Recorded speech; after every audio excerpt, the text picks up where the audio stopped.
La semaine des réductions des déchets qui se terminait le 25 donc octobre dernier, mais toujours important d'en parler parce que c'est à l'année longue qu'on consomme et depuis plusieurs décennies, il y a plusieurs choses qui s'accumulent.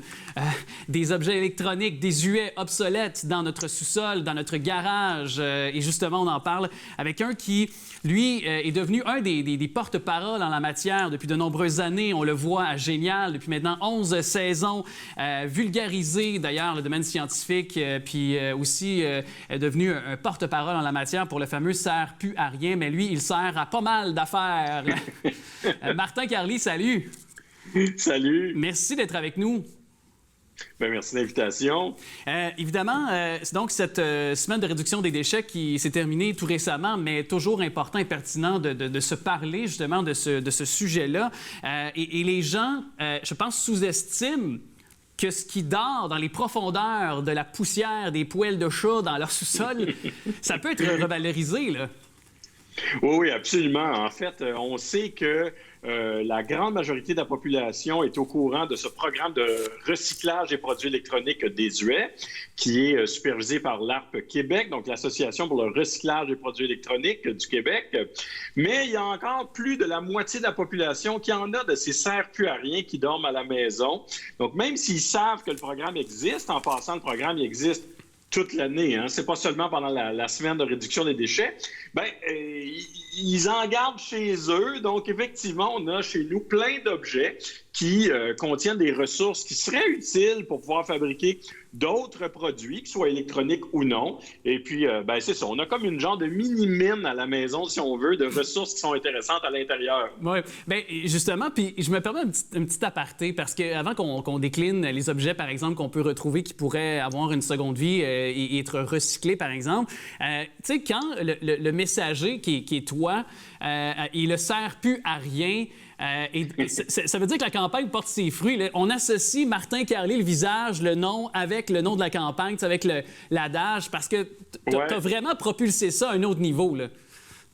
Bien, en fait, le terme « sert plus à rien » a été créé par l'ARP avant que je me joigne à l'ARP comme porte-parole. Et on sait que c'est un terme qui déjà fait partie de la culture populaire, on va se le dire. C'est même une marque déposée. Ouais.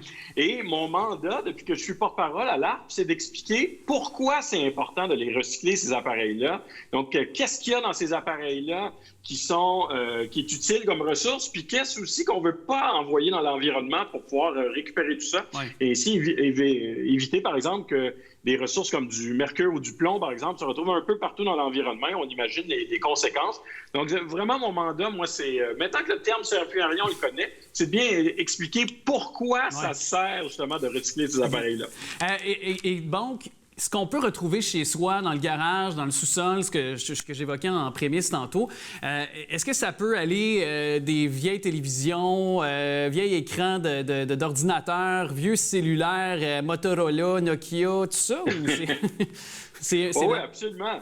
En fait, on parle de 150 produits différents qui sont recyclés dans le cadre de ce programme-là. Donc, il y en a pas mal, évidemment. Il y a les candidats habituels là, qui viennent d'être nommés, que ce soit télé, console de jeux vidéo, VHS, DVD, et ainsi de suite. Mais il y a aussi pas mal plus de produits que ça. Donc, la liste complète, on l'a sur le site recyclermesélectroniques.ca. C'est vraiment là qu'on va avoir la liste de tout ce qui se recycle. Évidemment, on va deviner ce qui se recycle pas dans ce programme-là, bien entendu. Et c'est intéressant aussi d'aller sur le site pour non seulement voir c'est quoi les produits qu'on recycle, donc qu'est-ce qu'on va sortir de la maison, mais c'est aussi intéressant d'aller voir où sont les points de dépôt officiels, parce que c'est vraiment important d'aller porter les appareils dans un des points de dépôt officiels pour être certain qu'ils soient recyclés de la bonne manière.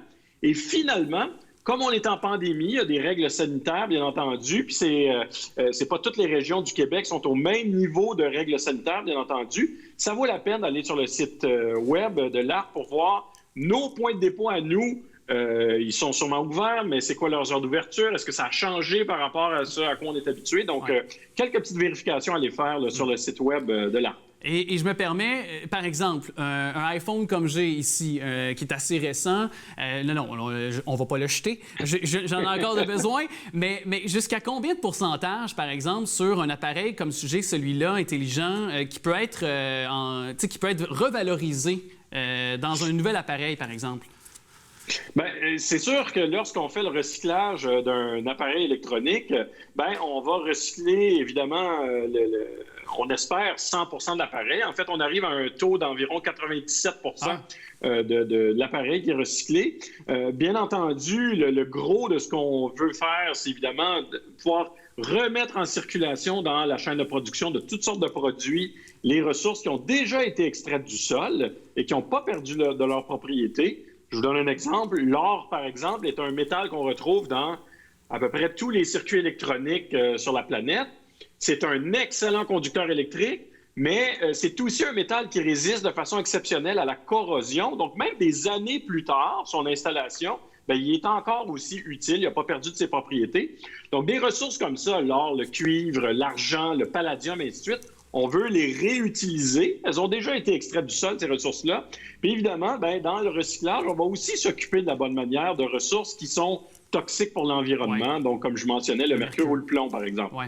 Et là, on est en période de pandémie, fait que c'est certain que le télétravail, engendre de la consommation supplémentaire parce que là, les entreprises, des fois, doivent doter leurs employés, par exemple, d'imprimantes ou de portables pour toutes les équipes de travail, ce qu'on n'avait peut-être pas besoin auparavant. Donc, est-ce qu'on a une certaine peur d'avoir un bilan encore plus lourd ou peut-être avez-vous aussi des mesures concrètes pour permettre d'assouplir un peu ce désir de consommation, cette obligation de consommation, trouver peut-être d'autres alternatives aux gens qui nous écoutent? C'est sûr, en fait, que on observe assurément une utilisation plus grande du matériel électronique à la maison, par exemple. Donc, un ordinateur qu'on n'aurait peut-être pas utilisé autant par le passé, on va sûrement l'utiliser plus en télétravail.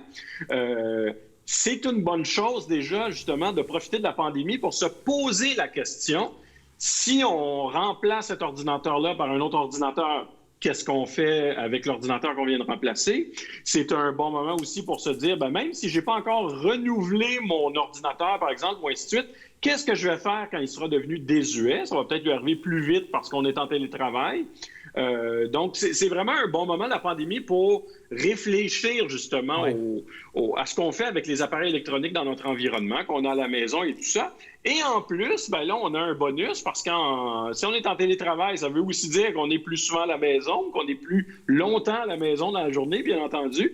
Bien, on a sûrement des trous dans nos journées pour pouvoir faire le tour de la maison et de regarder « Ah, dans le garde-robe, j'avais ça, dans le sous-sol, j'avais ça, et ainsi de suite. » Ça vaut la peine de faire le tour, justement. Donc, ce qu'on veut vraiment, c'est sensibiliser les gens à qu'est-ce qu'on fait avec ces appareils-là lorsqu'ils sont en fin de vie. Ouais. Et un appareil pourrait, par exemple, être désuet pour nous, mais il pourrait être utilisé par quelqu'un d'autre. Donc, il faut savoir aussi que ces appareils-là peuvent être dirigés vers le réemploi lorsqu'ils sont encore utiles pour quelqu'un d'autre. Se tourner vers peut-être les ventes, utiliser des réseaux d'en-vente sur Facebook, pour ne pas les nommer, là, les marketplaces ou d'autres. Sûrement. Puis, tu sais, même les communautés, il y a des organismes communautaires qui peuvent avoir ces différents ordinateurs-là qui peuvent se tourner vers une clientèle qui n'a peut-être pas accès à de l'informatique. Ou qui n'ont peut-être pas Internet ou autre. Donc, c'est peut-être une façon de le valoriser. Exact. Et déjà, de toute façon, déjà dans le programme de recyclage de l'ARP, la première question qui se pose, c'est est-ce que cet appareil-là peut être envoyé au réemploi? Donc, avant de déchiqueter l'appareil, pour en recycler toutes les parties, extirper les ressources de l'appareil et tout ça, bien, on regarde est-ce que c'est un appareil qui se répare, est-ce que c'est un appareil qui peut aller au réemploi. Donc, si oui, bien, il va être envoyé au réemploi. Donc, le programme sert aussi à revaloriser un appareil qui est peut-être plus fonctionnel pour nos besoins à nous, mais qui pourrait être tout à fait encore fonctionnel pour quelqu'un d'autre. Il me reste 60 secondes, Martin Carly, mais je ne peux pas passer à côté parce que j'ai mon neveu Édouard, 11 ans, et mon filleul Hubert, 8 ans, qui, je pense, ne seraient pas contents, tout comme des milliers de jeunes Lavallois ici et Lavalloises qui tripent sur l'émission Génial. Vous en êtes rendu à une 11e saison, je pense, avec cette émission-là, Télé-Québec. Quel est peut-être en quelques secondes ce plaisir après 11 saisons encore? Si vous pouvez m'en parler en terminant. Ben, c'est sûr que c'est un énorme plaisir. On est choyé, on est privilégié de pouvoir faire une émission de science comme ça, à heure de grande écoute depuis 11 ans. Dans quelques jours à peine, dans 10 jours environ, on va tourner notre 500e épisode de l'émission. On n'aurait pas imaginé se rendre aussi loin que ça lorsque l'émission a commencé. C'est sûr que c'est un énorme privilège. Puis le plus beau commentaire ou le plus beau compliment qu'on me fait depuis 11 ans, c'est que des jeunes qui ont appris à triper sur les sciences en regardant l'émission, ben maintenant sont rendus dans un programme de sciences à l'université. Ça, c'est vraiment... On ne peut pas se sentir plus utile que ça quand on nous fait ce genre de commentaires-là. Donc, c'est un bonheur, vraiment. C'est génial. Puis j'oserais dire aux jeunes, mais j'oserais dire à ceux qui sont des anti-masques, écoutez Génial. Ah, ben il y aura peut-être une expérience sur les masques cette année à l'émission. OK.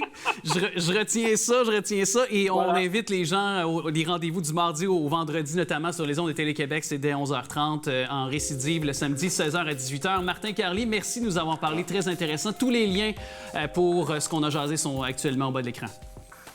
Merci à vous. Bonne fin de journée. Au revoir.